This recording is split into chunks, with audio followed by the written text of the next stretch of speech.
So welcome to this week's episode of Leadership Soundbites with Roko and Michele. And so this week we're going to talk about the power of failure.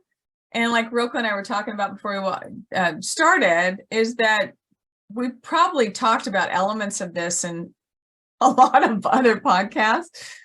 But I think it's worth calling out with intentionality, which is Roko's thing, power of intentionality, is her, like one of her favorite things. So power of failure, we'll kick off with a quote. There were a few of them that really aligned with where we want to go with this. So the first one is, when we give ourselves permission to fail, we also give ourselves permission to excel. And so there's a few different ways that I can go with this. And I'm going to go with what came to mind for me when I was just saying the quote, is that as a leader, right? As a leader, it's how do you create this space so that the people on your team aren't afraid of failure, because that's where the learning happens. That's where the growth happens. And I think that's when I think about for ourselves and then people on our team, that's where the power is, in the freedom to do it. Yeah. For me, it's like, I think back to, grade school sports. When you're just learning something new, you're not expected to do it perfectly or even, semi-perfectly. There's this testing period, this learning period where you're doing trial and error. And that truly is the power of failure, because it's like you're a scientist. I'm going to try this and see how does this work for me? And then, oh, nope, it didn't quite do the right thing. So I'm going to tweak it a little, and then I'm going to do this, and it's that learning to take the failure and say, what can I build on it? What part of it worked? What part of it didn't work? What would I keep? What would I throw away? Would I start all over? Was I completely wrong? But it's that thinking and reflecting on what was it about the failure that either helped me or didn't help me, and what am I going to do with it now? And I don't know if you remember, I can't even remember the name of the game, but it was this, you pushed down the thing and it had all these little shapes. And there was a timer, and you'd have to put the little shapes in the right place before the timer ran out. Otherwise it would pop up and everything, all the pieces would go all over the place, right? When you're first learning, there's like, what a square looks like, what a triangle looks like, but all of a sudden, because you're against this timer, you're like, trying to figure out where to put these things. And you probably get like maybe a quarter of the pieces in the first time you do it. But then after, a couple of trials, you start to create a pattern for yourself. You don't let the timer, bother you. So you learn from your failure, and then you feel really good when you're able to beat the timer and get Roko, in. Were you able to beat the timer? Yes, many times. But did you win? Yes.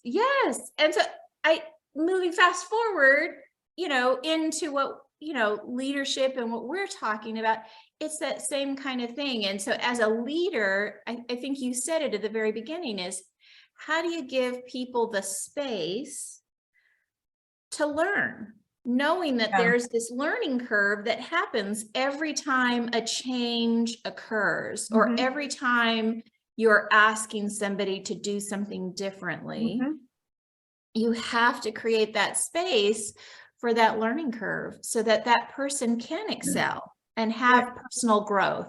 Yes. So I went a different direction with this, right? But I had to laugh or smile as you're describing, when you're younger and you're learning all this stuff. So literally you're describing PDSA cycles, right? Yes. And I thought, she's been like this since birth. This is how her brain is wired. Just in the DNA. Constant PDSA cycles, which I love. But so yes, all that stuff that you said, right? Learning curve, permission to fail, I went to the line of, because I think about Tansy, right? Mhm. And Tansy, who she and I also do, podcasts like you and I do here. She steps in because you have a lot going, your little swim lanes. So she steps in and she's got a master's in healthcare innovation. Well, I think about innovation, right? And if we don't give ourselves permission to fail, how innovative do you think we're going to be? We're not going to try something new and different and everything else on that level. If we don't say, you know what is a possibility, well, let's step into it, because I think we're going to then in that situation let perfection get in the way of progress. Mhm. If we don't allow failure. So Yeah. I think the power in that is the power in the thinking and the permission based on the quote. But it's the innovation, it's the increasing your performance on something that maybe everyone else is able to do, or something new that you're trying, but on a larger scale as well. I'm going to bring in the other quote from Ellen DeGeneres. It's failure that gives you the proper perspective on success as well. So this is like gratitude, permission, right? That it's like, I don't know that I can truly appreciate the success that I get if I haven't gone through the process of learning and failure. Or, if there was really a silver bullet, Mhm. how appreciative would you be on the effort that it takes to go through the iterations and everything else? So yes. Yes. Yes. And like when you were talking about Tansy, Yeah. one of the things that came to mind for me was oftentimes there's fear associated with failure.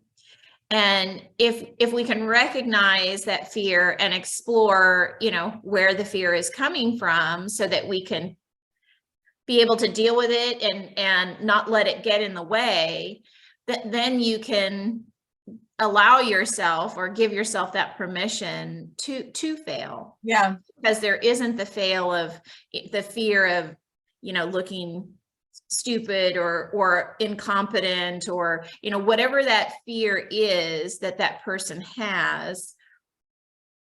If you eliminate it, then they're able just to do, and just to open their minds, be creative, try new things, and think differently about the situation, which allows for innovation, allows for creativity. I go back to, and I know I shared it before, it was the story I heard about the founder of Spanx. I cannot remember her name, so I'm so sorry. But her story had an impact to me, right? Because stories matter. It was around that essentially, and I'm paraphrasing stuff, her father, whether it was once a week or every night, it was like at the dinner table, it's like it was probably once a week. So share what you failed at this week. And it was and they celebrated. Yeah. Because you're out trying something that you're not fully competent at doing. You're out experimenting, you're out doing different things. And it's like, and if you can't give yourself permission to do that, then you're not going to experience the other end of it, right? And look at her. Yeah. She went and cut the legs off pantyhose. That was the first thing that it's like, okay, so that you don't have those lines underneath, whatever. But I mean, that's the stuff. And so as a leader, how do you role model what her dad did? Yeah. And say, hey, let's celebrate the stuff that didn't work, that we tried. Yeah.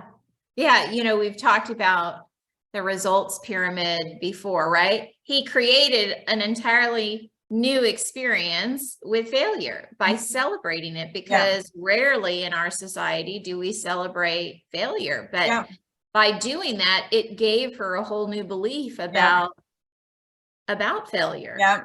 Which led to all of her successes later on, right? Because she was willing to go out there and try something new, even when folks might have said, oh, you're crazy. I'm going to throw in one last one, a story that came recently with a group, and the leader shared this difference between cows and buffaloes. And cows, when a storm comes, go away from the storm, right? And there's so much more to this other than this initial story. And buffalo charge the storm. And so there's very practical reasons that happens, right? But if you just take it at the surface level, is for me, the power in failure is that you're gonna, to your point, face your fears. You're gonna go do it anyway, charge the storm, and then pause and look and say, okay, if it may have worked, you may have charged and successfully gone through, things didn't work out as intended, but what did you learn from it? Yeah. But I think that builds confidence, and it steers us away from this idea that it has to be perfect, like out of the freaking gate, which just really doesn't happen 99.99% of the time. So anyway, that's on my mind about the power of failure. So I appreciate this time. What's 1 or 2 things that you want people to walk away with on the power of failure? I think for leaders, I really liked you bringing back the story of the Spanx CEO or owner, and that is, let's create a new narrative. Since we've talked about narrative, let's create a new narrative around failure. Let's celebrate the trial and error. Let's celebrate the effort of learning and reflecting from it. Yeah. So it's interesting, we're aligned on the same thing, because my brain went to when we think about failure, it feels so down, right? This negative, because words matter. And I don't know, it's like, how do you reprogram your brain to not think of it as the end, but the beginning of the next? So that's it for me, is try and rethink your perspective, or you rethink your meaning of failure, because failure is not the end, it's the beginning of the next. So I think that's the thing. So I appreciate the time in the room with you, as always. And until next time, this is Leadership Soundbites with Roko and Michele. And please like, share, subscribe. And we appreciate your time. Thank you. Thank you.